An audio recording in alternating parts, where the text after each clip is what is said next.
This is Roger Hebert and his beautiful wife Elizabeth, and tonight we're in the 9th chapter of Ezekiel.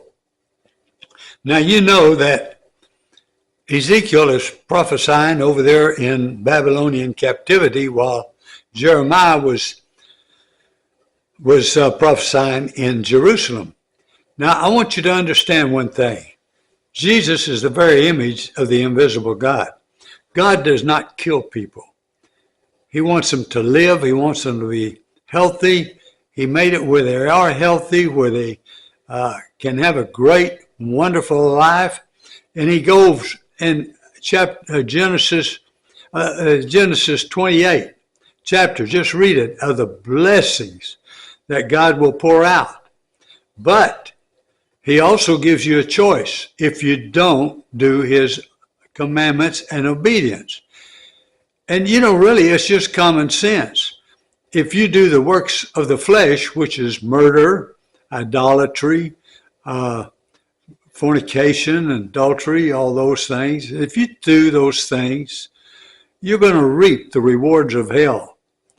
On the other hand, if you do the works of the Spirit, love, joy, peace, patience, kindness, forgiveness, gentleness, brotherly love, those things, you're going to reap the blessings of God. So here we are, and Ezekiel is saying, okay, you guys, you left God, and so you're going to get the results of the devil. Now, that's the way I like to put it. Then he cried in my ears with a loud voice, saying, bring near the executioners of the city, each with his destroying weapon in his hand. And behold, 6 men came from the direction of the upper gate, which faces north, each with his weapon for slaughter in his hand. And with them was a man clothed in linen with a writing case at his waist. And they went in and stood beside the bronze altar. Now the glory of the God of Israel had gone up from the cherubim on which it rested to the threshold of the house.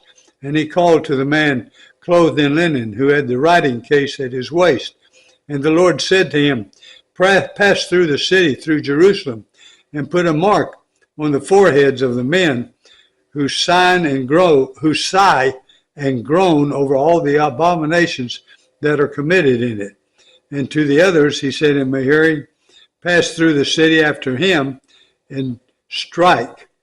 Your eyes shall not spare, and you shall show no pity.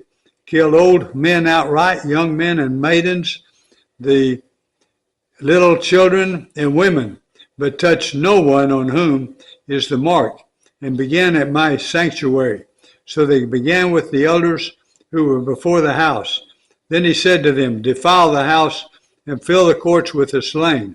Go out. So they went out and struck in the city. And while they were striking, and I was left alone, I fell upon my face and cried, Ah, Lord God, will you destroy all the remnant of Israel in the outpouring of your wrath on Jerusalem? Then he said to me, the guilt of the house of Israel and Judah is exceedingly great.